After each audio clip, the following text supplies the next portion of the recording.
banyak menemukan kayak perbandingan antara orang ini bawainnya lebih bagus daripada penyanyi aslinya lah gitu, saya gitu. Tapi aku ngerasa bahwa tiap penyanyi itu punya caranya sendiri untuk bernyanyi. Dan meskipun dengan lagu yang sama itu bisa dibawakan dengan berbeda. Dan aku yakin pasti kalau orang-orang suka aku membawakan cover lagu ini itu karena aku berhasil membawakannya dengan caraku tanpa menghilangkan atau tanpa menyamai cara dia bernyanyi gitu.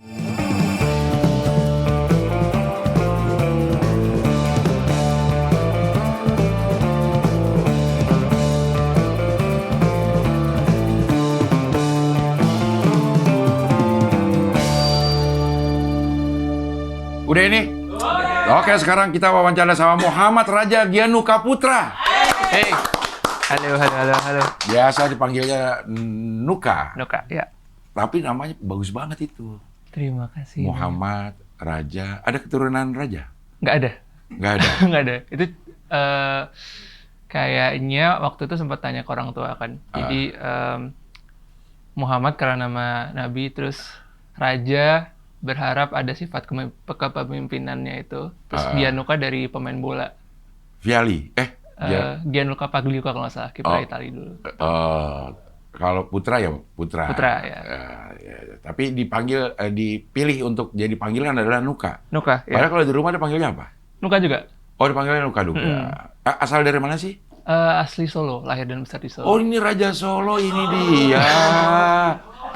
Oh, yang kita cari-cari. Pria Solo itu. Yon, ini belum keluar, Yon. Monitornya ya. Oh, dari Solo. Terus ke Jakarta sejak kapan? Jadi waktu itu ikut ajang pencarian bakat, habis itu 2020 pertengahan lah baru pindah ke Jakarta. Waktu pertama kali ikut ajang pencarian bakat, bakatnya apa? Nyanyi. Oh, nyanyi. Jadi Iya. dari kecil memang di-influence sama papa tuh musik. Jadi kayak sempat ada band keluarga juga, sempat main bass dulu pertama. Oh, main instrumen juga. Main bass sebelum nyanyi, habis itu baru pas SMP itu baru pindah full ke nyanyi gitu. Nah, ikut si ajang-ajang pencarian bakat nih sejak? Itu pertama banget tuh tahun 2012. Tapi itu belum sampai ke live TV-nya. Kalau sampai live tuh tahun 2014. Berarti masih belasan tahun umurnya? Iya, SMP kelas 1 lah. Nyangka nggak suasana audisi-audisian kan stres, Nuka? Iya, bener-bener. Stres kan? Tuh anak kecil itu gimana cara adaptasi sama suasana yang kayak gitu?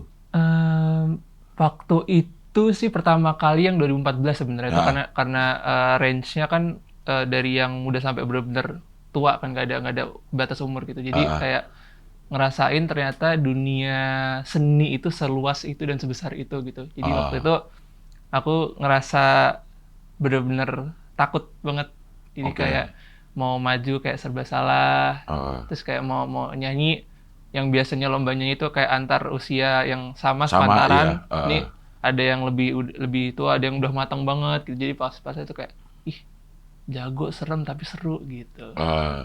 Itu audisinya tuh semua bakat kan, nggak cuma nyanyi doang? Ya, untuk yang acara pertama tuh semua bakat diuji. Jadi ada yang sulap, ada yang nari, ada yang nari gitu-gitu. Jadi rentang usia juga beda-beda. Beda-beda. Kalau misalnya ada audisi yang khusus anak-anak, mungkin treatmentnya akan disesuaikan dengan anak-anak ya? Iya, benar. Nah, yang ini yang usianya mulai dari anak kecil sampai anak udah dewasa itu treatmentnya pasti pakai ya standar TV aja. Benar. Itu kagetnya di situ. Nggak stres itu? Lebih ke apa ya? Aku waktu itu coba beradaptasi sebisa mungkin. Tapi pas itu kan masih anak-anak ya, jadi kayak masih SMP kali ya? Masih SMP, tapi baru masuk SMP banget. Jadi kayak perawakan itu masih bocah SD gitu. Untungnya pada saat itu masih sama pendamping kan satu. Jadi kemana-mana tuh pasti sama mama, waktu sama mama. Terus kayak pengen kenalan sama orang baru, tapi kontestannya tuh udah yang pada dewasa semua. Jadi aku waktu itu bingung kayak gimana ya cara cara deketnya gitu-gitu sih. Tapi itu kalau misalnya si anaknya emang pengen ikut, sih ya lumayan aman sih sebenarnya. Iya. Kadang-kadang kan ada juga nih emaknya yang pengen si anaknya ikut. Waktu Ah, duka emang nukanya yang pengen. enggak, disuruh. Itu dia. Jadi orang tua yang merekomendasikan aku untuk ikut gitu. Karena aku waktu itu nggak bisa bilang tidak kan. Jadi ya udah aku coba semuanya gitu. Jadi kan ada rasa malas, ada rasa kepaksa gitu. Masih ada?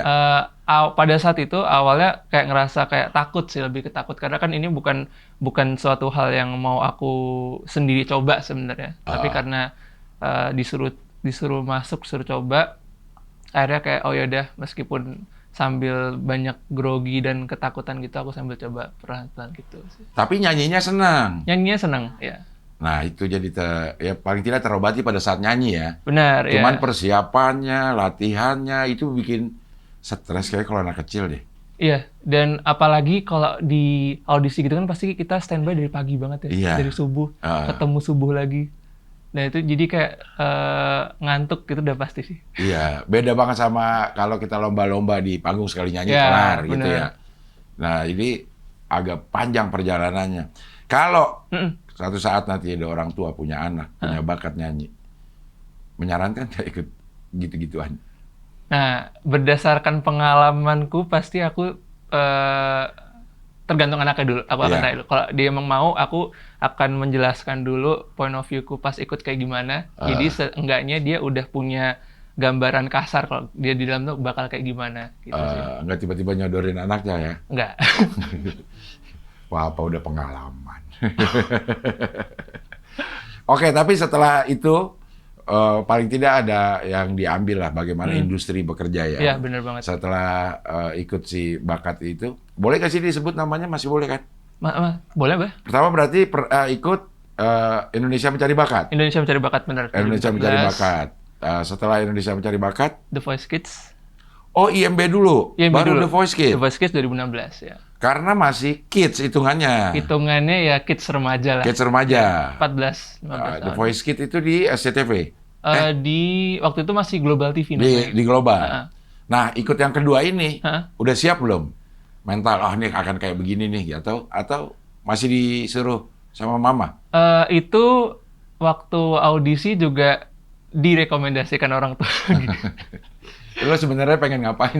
Seumur-umuran gitu pengen ngapain sebenarnya? Nggak, soalnya kayak karena aku tuh awalnya tuh tidak terlalu tertarik kan ikut ajang yang di TV-TV gitu. Oke. Karena memang kayaknya terlalu berat lah gitu. Apalagi udah ikut yang Indonesia Mencari Bakat kan jadi kayak orang lebih tahu. Dan pas ada audisi itu sebenarnya aku udah lihat duluan ada audisi dibuka, tapi aku nggak ngomong. Oke. Jadi kayak- Karena emang nggak mau gitu. Karena emang awalnya nggak mau aja gitu. Terus akhirnya dilihatlah di TV ada iklannya, nonton bareng-bareng. Terus nama aku dibilang, Nuk, ada audisi nih ikut ya gitu. Terus aku di dalam hati kayak, ya ketahuan. Oke, aku ikut gitu. Tahu juga. Akhirnya Ya ketahuan. tahu juga ya. Itu masih di Solo. Itu masih Solo. Audisinya waktu itu di Jogja tapi. Audisi di Jogja. Datang lagi tuh ke Jogja untuk audisi Benar.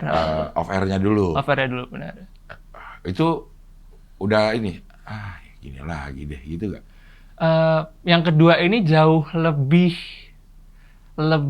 tenang sedikit. Oke. Karena mungkin tahu ya kayak lawannya ya sepantaran lah gitu. Jadi ya kurang lebih nggak bakal seberat yang sebelumnya gitu. Dan pas ikut ternyata pas lolos ke Jakartanya memang umurnya tuh ada yang seumuran bahkan lebih banyak yang di bawah. Oke. Pas mau umurnya gitu. Jadi kayak lebih oh ya tenang lah gitu. Berapa lama sih tuh kayak proses gitu aja si di Voice Kids? Kayaknya sebulan 2 bulan ada deh. Bolak-balik Solo Jakarta. Pas udah mulai live stay di Jakarta terus. Ya. Jadi memang nih hidupnya dari kecil udah penuh kompetisi. Iya. Tapi sebenarnya lo orang yang kompetitif gak?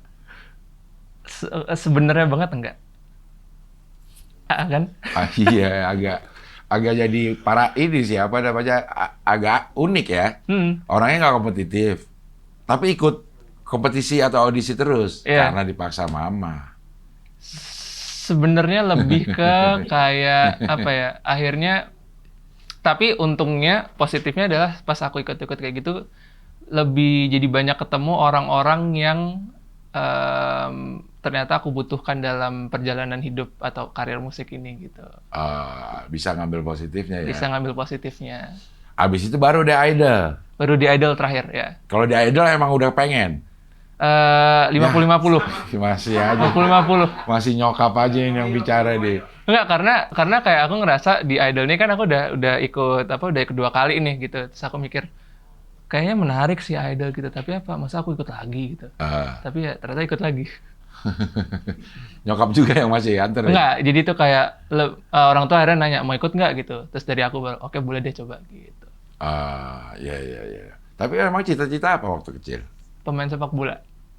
Nah. Jauh kan? Masuk nggak ke sekolah sepak bola? Masuk. Ikut audisi-audisian juga untuk mencari pemain-pemain itu nggak? Waktu itu karena di Solo, jadi kayak cuma ikut SSB dan ikut turnamen aja sih. Nggak sampai yang kayak masuk tryout timnas gitu-gitu, nggak. Jadi kayak cuma di kota Solonya aja. Sampai usia berapa masih main bola? Kayaknya SD kelas 4 deh terakhir. Kelas 4, kelas 5. Oke. Itu emang dikasih ini sama orang tuanya. Ya boleh deh, senang-senangin dulu sampai kelas 4 loh. Sebelum gue peres di musik gitu. Dan udah nggak main bola lagi? Sekarang paling cuma hobi aja sih. Tapi udah jarang juga. Hobinya maksudnya masih main gitu? Masih main. Kalau misalkan ada yang ngajakin pasti main bola. Gitu. Ya. Akhirnya udah memutuskan untuk berkarir atau profesinya penyanyi itu mulai kapan? Udah yakin banget itu kayaknya SMP kelas 3. Ya, SMP kelas 3, SMA kelas 1 lah. Pas udah mulai Idol? Ya, sebelum ikut Idol itu aku udah yakin, oke, kayaknya aku pengen coba di musik dan nyanyi gitu. Ya kan ada orang yang memang jalurnya lah jalur audisi. Ada orang yang jalurnya bikin konten, cover gitu. Kenapa pilih yang jalur audisi? Karena pada saat itu aku belum terlalu pintar main sosial media. Dan juga mungkin efek dari sosial media belum sebesar sekarang. Jadi kayak dulu mungkin salah satu caranya adalah ikut audisi atau buat musik langsung secara indie gitu. Cuman kalau indie kan lebih berat ya tantangan. Jadi kayak coba dari ajang, habis itu siapa tahu di dalam situ dapat banyak pembelajaran, pas keluar baru bisa bikin musik. Gitu. Tapi selama perjalanan itu udah bikin lagu sendiri? Belum juga? Buat lagunya itu pas setelah lulus Idol malah. Oh, jadi memang udah bikin lagu ya udah setelah Idol, aduh gue pengen jadi penyanyi dan pengen nyanyikan lagu sendiri. Ya, itu pun juga nggak langsung bisa nulis lagu. Jadi kayak banyak lagu yang aku tulis, pas aku denger jelek terus aku hapus. Gitu. Ya kok dihapus? Karena jelek. Jadi, iya. Bikinnya sendiri, pakai instrumen sendiri gitu? Iya, jadi cuma gitar, terus direkam pakai HP gitu. Habis itu, pas itu kan awal-awal belum kontrak label kan. Jadi aku masih kumpulin lagu. Terus akhirnya pas di kontrak label tuh, aku pengen menyodorkan lagu yang aku tulis, tapi karena setelah aku denger aneh, jadi nggak jadi. Jadi pas single awal tuh kayak dari label ada lagu dari orang, terus akhirnya dinyanyiin dulu gitu. Itu berapa lama setelah lulus dari Idol? Kayak kurang lebih hampir setahun deh. Jadi kayak 2020-2021 tuh nyanyi lagunya yang dikasih dari orang dulu. Nah setelah itu baru lagunya buat sendiri. Gitu.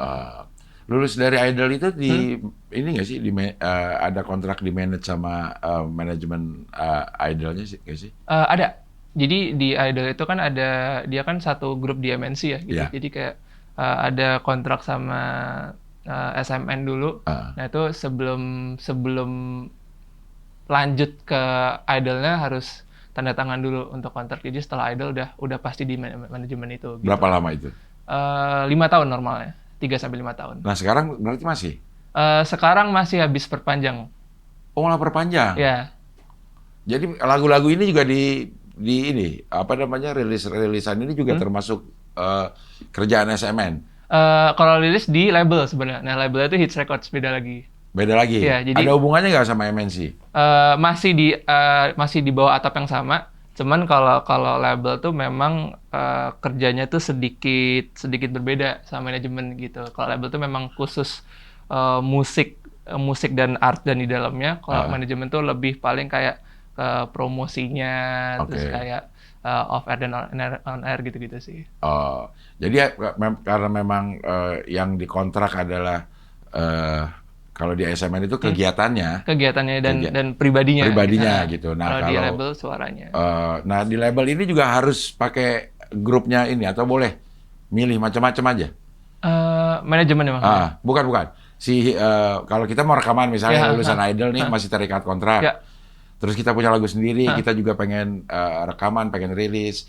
Nah, si labelnya harus di bawah naungan si MNC juga atau boleh pakai label lain gitu? Oh, kalau label itu sebenarnya awal tergantung labelnya mau nge-sign artis yang mana. Oh gitu. Jadi biasanya yang di ajang-ajang di under MNC itu pasti kontrak manajemennya sama Star Media Nusantara ini. Nah, untuk labelnya itu bebas, tergantung labelnya. Jadi ada yang di label A, ada yang label B, beda-beda. Tapi manajemennya biasanya awal-awal tuh sama semua. Gitu. Oh gitu. Nah, ini udah rilis, udah album? Album pertama, ya. Album pertama? Pertama. Isinya berapa lagu? Ada 8 lagu. Semuanya ciptaan Nuka? Ciptaan sendiri, ya. Nggak bisa, man. Dia temen gue. Si Rahman punya lagu pengen masukin, nggak bisa. Iya. Ini judul albumnya juga unik nih. Iya. Bacanya apa sih? You Know Ya. You Know Ya. Ini bahasa Latin kayaknya nih. Iya, bahasa Yunani. Artinya apa? Artinya itu pemikiran yang indah atau pikiran yang baik. Pikiran yang baik. Positive vibes. Positive vibes, ya. Iya. Memang kalau ngobrol sama Nuka sih, positive vibes gitu. Amin. Ngobrol sama Rahman, kisruh vibes. Ruwet gitu ya. Kenapa milih ini pikiran yang baik? Kadang-kadang orang yang pakai nama ini bukan sedang berpikiran baik, tapi berharap udah mikirnya baik-baik aja karena gue lagi hancur nih. Akhirnya bikin ini. Nah kalau lo dalam rangka apa ini? Oke, itu hancur perspektif juga. yang bagus. Tapi sebenarnya kata-kata ini aku tahu awal tuh dari 2020. Oke. Dan aku sempat keep lama dan aku berharap bisa aku gunakan di suatu project apapun itu. Dan akhirnya terjadilah di album. Nah sebenarnya lagu-lagu di album ini sebagian besar menggambarkan tentang perjalananku hidup selama 23 tahun ini gitu. Jadi kayak dari mulai gitu. dari mulai sadar kali ya hidup gitu. Dan aku merasa yang aku angkat di sini adalah pikiran yang baik atau lebih kayak kepikiran yang matang sebagai manusia. Dan yang aku yakini adalah setiap hal yang terjadi di kita tuh pasti selalu ada poin penting atau hal baik yang bisa kita ambil seburuk apapun ceritanya gitu. Jadi kayak that's why aku ngerasa You Know Ya atau pikiran yang indah dan baik itu bisa jadi benang merah dari setiap lagunya gitu. Tahun 2020 udah dapat kata ini. Itu kan usia baru 18 berarti. 18 ya. Kok bisa anak umur 18 tahun dapat kata You Know Ya itu dari mana? Dari sosial media lagi-lagi. Soalnya kayak aku tuh suka nyimpen kata-kata yang aneh tapi artinya bagus. Dan aku kadang simpen di notes gitu. Jadi kayak kata-kata yang apa ya, biasanya hal-hal yang kayak bahasa Sanskerta kalau di Indonesia gitu. Terus ada biasanya yang banyak itu kan bahasa Yunani kuno ya.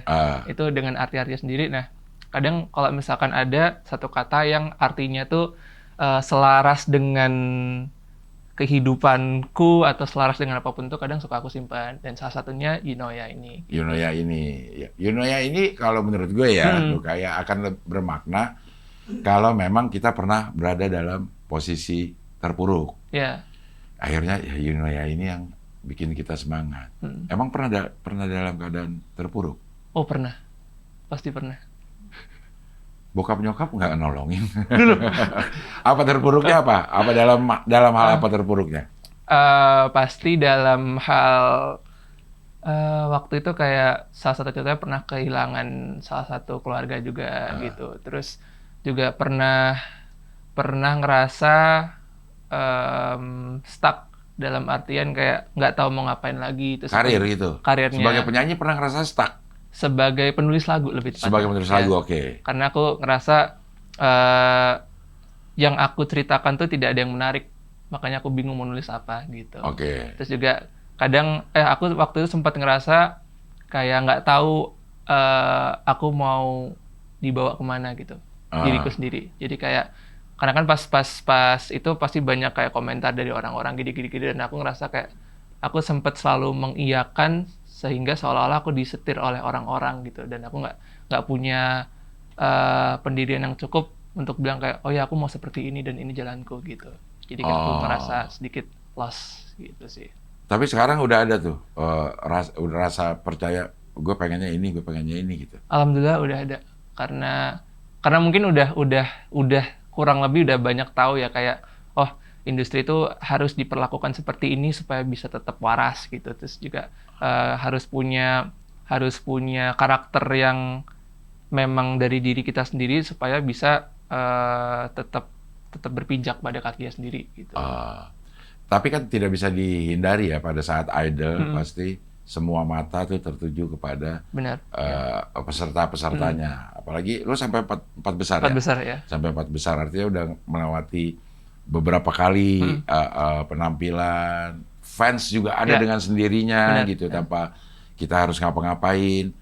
Tapi yang selalu gue coba tanya nih, kan pada saat idol atau audisi itu kita kan sebagai bawain lagu orang ya. Sebagai penyanyi yang membawakan lagu orang gitu. Nah, orang itu ngefans sama bukan karya kita sebenarnya. Kita si penonton ini ngefans karena lu bawain lagu itu bagus gitu. Kan sekarang beda nih kalau lo penyanyi kan, kalau ada yang ngefans karena lo udah bikin lagu dan suka sama lagunya.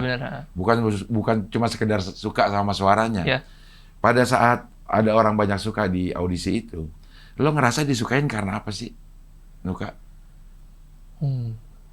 Kalau dari aku merasa disukai karena aku berhasil membawakan lagu itu dengan caraku sendiri. Oke. Karena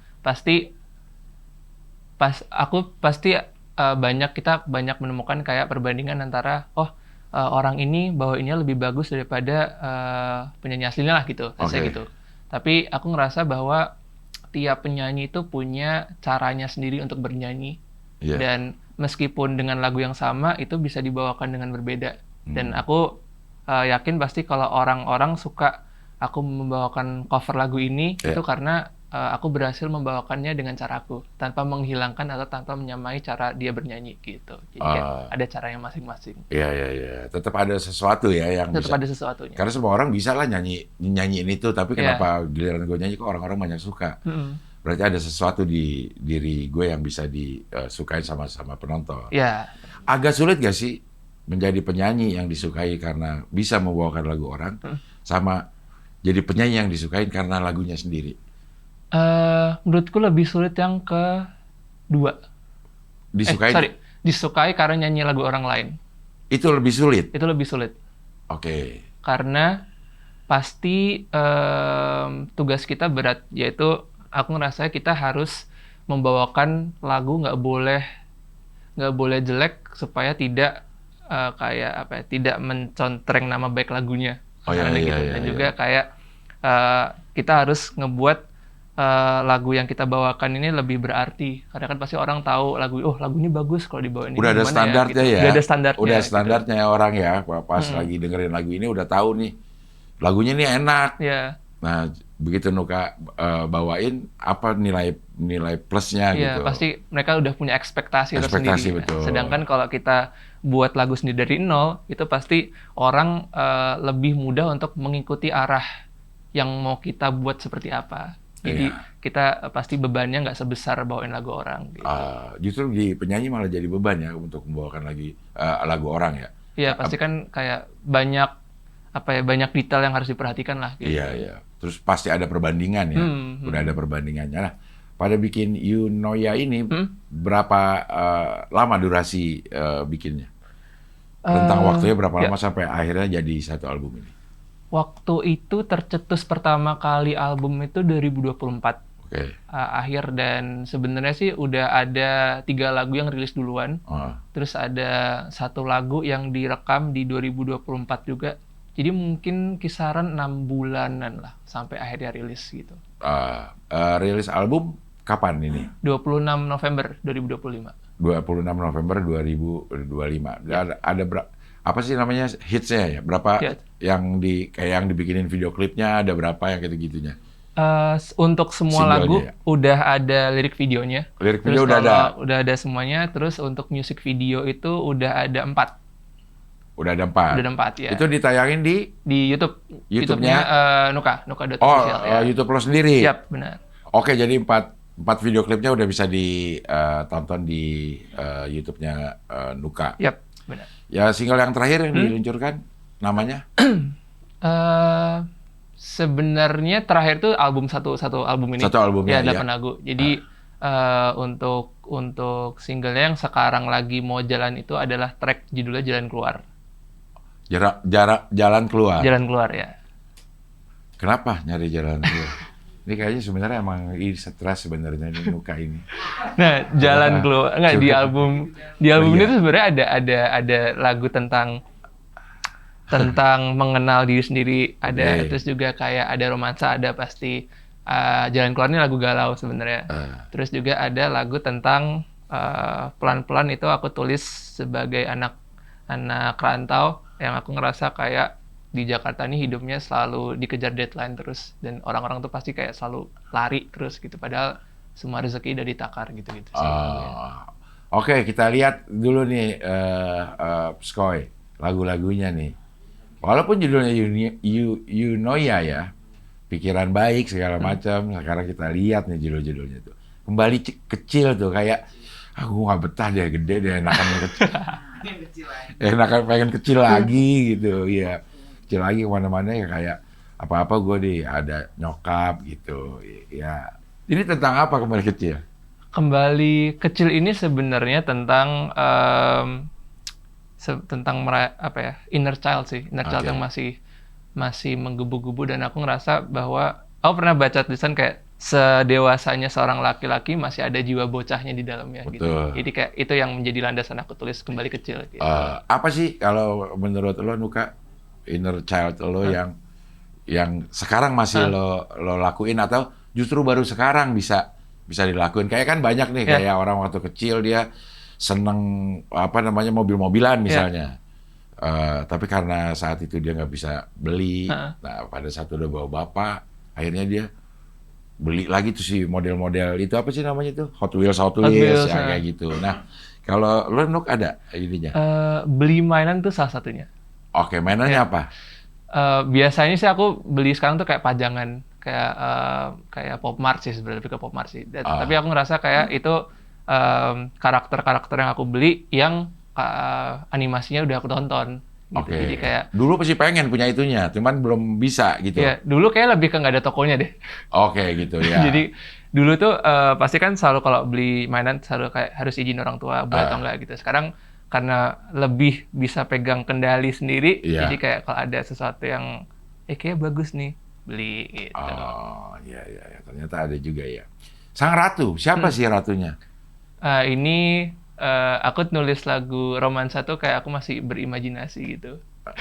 Nggak mungkin. Beneran. Jadi karena aku kan belum pernah merasakan hubungan asmara dengan orang lain ya gitu. Dan aku ngerasa kayak banyak orang-orang yang sudah merasakan, dan aku pengen membuat lagu untuk mereka yang sedang merayakan gitu. Oke. Ini tahun berapa kalau Sang Ratu? Sang Ratu ini tahun 2025. 2025. Jadi aku tulis khusus untuk album ini. Gitu. Jadi ya udah dewasa lah, udah tahu banyak teman-temannya gimana kalau lagi oke. Pelan-pelan. Nah, ini yang tentang ada merantaunya itu tadi gitu. Pelan-pelan aja lah, ngadepin segala sesuatu, nggak usah terburu-buru. Iya. Karena tadi ya lo udah bilang rezeki udah ada takarannya. Waktu juga udah udah ditulis kapan terjadi ini. Gitu. Dewasa ini, Man. Iya. Jalan Keluar. Nah, Jalan Keluar itu lagu tentang kebijaksanaan untuk tahu bahwa berpisah adalah jalan akhirnya gitu. Dari segala hubungan. Berpisah itu kadang justru itu jalan keluar. Iya. untuk apa namanya keluar dari kerutan. Ya, suka tidak suka atau siap tidak siap. Gitu. Jalan keluar itu ya jalan keluarnya. Iya. Yang ada tulisan exit biasanya tuh. Oke, tapi itu tentang cinta nih, jalan keluar. Tentang aku menulisnya tentang hubungan, tapi orang-orang tuh kadang bisa mengartikan lagu ini tentang hal yang lain juga gitu. Oke, ya. Satu hari bersamamu. Nah, ini awalnya orang kira lagu seneng nih. Tapi lagu ini tuh kalau dari sisiku adalah lagu paling sedih di album ini gitu. Karena Satu Hari Bersamamu tuh ceritanya tentang kita yang dikasih lewat mimpi tuh kita dikasih satu hari sama Tuhan oleh orang yang kita sayang. Terus kalau kita udah ngejalin semuanya, orang itu diambil lagi. Jadi kayak ini tentang kerinduan bersama orang yang sudah tidak ada di dunia ini gitu. Oke, ya. Masa ini, nanti dan masa indah lainnya. Ya. Ini apa? Ini lagu tentang orang yang sudah lama sendiri akhirnya ketemu pasangannya sesuai dengan segala doa yang sudah dipanjatkan gitu. Ya. Dalam ya. Deep ini. Mengenal lebih jauh. Nah, lagu ini tentang diri sendiri. Kayak ini lagu tentang pas kita ngobrol sama di depan kaca, kayak kita pengen tahu kamu tuh batas kuat dan lemahnya seberapa. Terus kita juga harus hati-hati untuk ngejalanin semuanya karena hidup ini cuma sekali, jadi sayang-sayanginlah badan ini gitu. Lu dewasa banget ya Nuka ya? Enggak juga. Sekarang kan umur 24 lah. Tahun ini 24 ya. Tahun ini 24. Ya pikirannya udah dewasa banget sih. Memang terbentuk kedewasaan ini dari mana sih? Dari kompetisi aja, ikutin ajang kompetisi dewasa. Bener. Entah kenapa aku juga karena mungkin suka mikir ya. Jadi kayak meskipun aku casing luarnya pendiam banget, cuman kayak otakku kayak jalan 24/7 gitu. Jadi kadang segala hal yang ada aku suka mikirin beberapa kemungkinannya gitu sih. Jadi paling orang ngira kayak yang aku alami itu sederhana padahal lebih dalam gitu paling. Iya. Tapi selama lo ikutin audisi terus sama nyanyi, sekolah masih nggak? Sekolah masih. Sekolah masih tetap sekolah. Sekolah masih tetap. Sampai kuliah juga di kuliah untuk ini atau nggak ada waktu untuk kuliah? Pas habis SMA tuh pas pindah aku belum sampai sekarang nggak kuliah. Jadi habis SMA di Solo selesai pindah ke Jakarta langsung nyanyi ini gitu. Langsung nyanyi. Langsung nyanyi ya. Jadi lingkungan tuh ya udah lingkungan industri nyanyi aja gitu. Nyanyi dan waktu itu sempat ikut acting juga film. Main film. Ya. Iya. Tapi ya dunia entertainment lah. Entertainment ya benar. Dunia entertainment. Tapi bisa dalam gitu pemikiran. Emang suka ngobrol sendiri berarti? Iya di rumah kalau nggak ada orang. Sama kaca atau literally ngobrol sendiri aja gitu. Jadi 2 orang nggak? Atau? Enggak, 1 orang. 1 orang aja? Ngomong aja gitu? Iya, ngomong apapun yang ada di otak, apapun yang aku keluarin ya udah diomongin gitu. Omongan-omongan yang nggak keluar di tempat umum juga diomongin? Contohnya ya, misalnya imajinasi liar, pasti terpikir. Nah itu lo omongin juga nggak? Atau lo tekan malah ditekan yang kayak gitu-gitu? Kadang tetap ada batasannya sih, karena kalau walaupun lagi sendiri ya. Soalnya maksudku kayak itu aku cuma menyuarakan apa yang pengen aku suarakan aja gitu. Oke. Sebenarnya nggak yang aneh-aneh banget sih, tapi pasti cuma yang sekiranya aku ada kepikiran ini terus aku suarakan, terus tiba-tiba ada lirik terus aku tulis gitu. Jadi tapi nggak aneh-aneh lah gitu. Nggak. Padahal ngomong sendiri udah aneh, Nuka. Itu udah aneh makanya. Setelah aku sadari gitu, itu cukup kebiasaan yang cukup aneh gitu. Ngomong sendiri, nasehatin diri sendiri, misalnya ya, dari sehari ini kita ngerasain, ternyata gue salah lah dalam ini, dalam menjalani hari ini. Terus suka marahin diri sendiri nggak? Lu sih kayak gitu. Kalau itu aku belum pernah. Tapi aku sering melakukan kayak evaluasi see gitu itu sebelum tampil biasanya malah. Oke. Jadi kayak aku bener-bener meskipun ada banyak orang ya, aku bener-bener duduk merem, aku pegang di dada gitu kayak aku bilang Bismillah bisa kuat semuanya lancar gitu-gitu. Jadi tapi aku suarakan bener-bener suarakan gitu. Oh gitu. Kalau gue sih kadang-kadang gue ngomong sendiri ya, kadang-kadang gue ngomong sendiri. Tapi lebih banyak marahin diri sendiri. Lo kenapa sih begitu gitu? Tapi ya emang agak aneh sih. Keluar kata-kata itu marahin diri sendiri. Tapi sebenarnya itu hal yang lumrah sih menurut. Mana lumrah? Lumrah. Maksudku kayak, ya pasti nggak semua orang melakukannya, cuman tiap manusia aku yakin punya caranya sendiri untuk bisa apa ya, untuk bisa jadi manusia gitu. Iya. Tapi gue nggak terlampau sering sih. Tapi pernah lah gue gitu. Tapi biasanya gue marahin diri sendiri, kenapa bego banget sih lo tadi kayak begitu? Kenapa lo nggak begini sih gitu? Berharap ada jawaban, tapi akhirnya kagak, malah jadi kepikiran terus. Iya ya, kenapa gue begitu ya? Iya. Oke, mengenal lebih jauh. Terus sampai kita tua. Ya, ini tentang sebenarnya ini lanjutannya dari Masa Ini nanti dan Masa Indah lainnya. Jadi lagu tentang pas kita udah ketemu orangnya, berharap bisa sampai tua gitu. Lo udah ketemu orangnya? Belum. Makanya lagu romansa yang aku tulis tuh semua pure imajinasi. Berharapnya aku bisa kayak gitu. Tapi ada sosok yang ini, sosok yang dibayangkan. Sang Ratu itu kali, bukan ya? Yang sampai kita tua tuh aku malah terinspirasi dari film. Film apa? Up. Up yang kartun itu? Iya.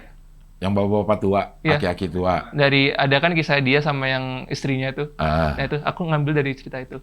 Oh, ya.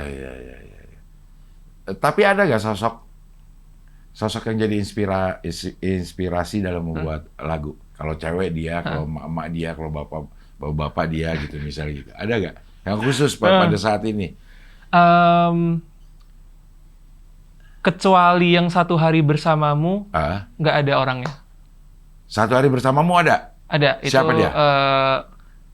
Itu adalah almarhum Opa. Kenapa deket banget sama Opa? Ya karena beliau juga yang apa ya, yang cukup mendukung semua hal yang Nuka lakukan juga gitu. Dan dia kayak audisi yang di The Voice Kids, dia tuh selalu puter ulang, terus pas setiap ketemu kan di Jogja jadi deket kan. Pas setiap ketemu tuh selalu bilang kayak, iya kamu di sini bagus, terus ada komen yang lucu gini, selalu dibahas terus gitu. Jadi cukup sering ngobrol gitu. Jadi itulah bikin kangen. Iya. Yang ngobrol-ngobrolnya lagi. Iya. Oke, album You Know Ya ini berarti udah bisa didengerin semua lagunya, ada 8 lagu. Ya. Bisa didengerin di semua digital platform. Benar sekali. Kalau mau lihat video liriknya semuanya juga udah ada. Sudah ada. Video klipnya ada 4 video klip, semuanya bisa dilihat di YouTube-nya Nuka. Yap. Iya. Ada lagi yang mau disampaikan buat? Udah ada panggilan fans club-nya? Sobat Nuka. Sobat Nuka. Iya, itu ada terbentuk dari 2014. 2014 pada saat si Idol ini. Pas Indonesia Mencari Bakat. Indonesia Mencari Bakat. Udah ada. Itu pertama terbentuk tuh.